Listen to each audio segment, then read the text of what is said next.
Od slovenskih anticepilcev pa k slovenski vojski, ki je v teh dneh od podjetja Pipistrel prevzela prva električna in brezmisijska letala, na katerih bodo naši vojaški piloti lahko trenirali. Ker slovenska vojska tako postaja čedalje bolj okoljevarstvena, neuradno že razmišljajo, da bi njihov star moto v službi domovine zamenjali za v službi ekologije. Dajmo se gledati prve vtise največjega fena slovenske vojske. Bilo letalo res odzivno v vseh manevrih. Poezija za leteti, nobenega tazga hrupa, razen vetra, ki ga slišiš, tako da jaz sem navdušen. Ste prijeli kaj za ročko? Sem. Gospod Tonin je videti tako navdušen, da se sprašujem, če je med letom prijemo ročko letala ali svojo.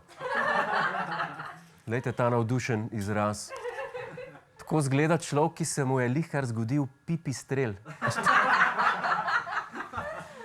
To je ta nivo oddaje.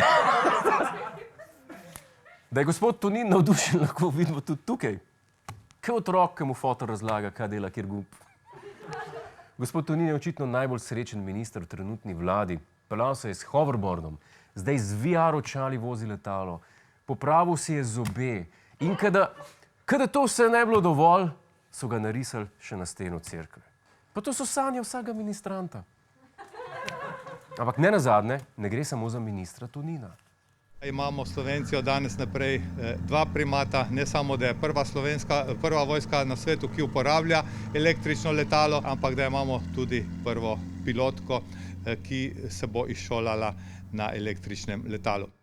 Tako je, Slovenci imamo končno nekje primat. Nikoli ne bomo zmagali na čem pomembnem, ampak bomo pa prvi na nekem zelo specifičnem področju. Mogoče ne bomo imeli svetovnega rekorda v teku na 100 metrov, ampak ko pa pride do kvačkanja občinskih grbov, smo pa že v Guinnessovi knjigi rekordov. Da so ta letala odličen nakup, dokazuje tudi dejstvo, da jih uporablja tudi ameriška vojska. Ampak bolj skrivaj.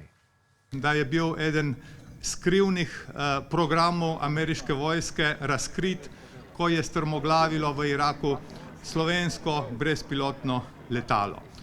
Ni ravno strmoglavilo, malo so mu do tega pomagali.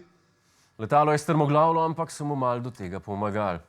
Glede na dosedanje izkušnje z letali v slovenski vojski se lahko kaj podobnega zgodi tudi pri nas. Verjetno mu ne bojo pomagali strmoglaviti oboroženi uporniki, ampak neoboroženi električni vodi. To bi bila velika škoda. Ne samo, ker bi nam v tem primeru ostali samo še naši stari Pilatusi, pač pa tudi, ker bo veseli gospod Tonin naenkrat zelo mrkega obraza. Vsi pa vemo, da mrkih obrazov v naši vladi ni. A je jasno? Dobro, to so ga enkrat najdli nepripravljenega, dejte neha. Dobro, vsak ima kdo slab dan, režija, alo, nima veze, no. Hej, to je naš YouTube kanal, klikni na ta gumb in se naroči, da boš na tekočem. Polajkaj pa nas tudi na Facebooku in na Twitterju, pa na ulici, pa na kakšnem javnem WC-ju.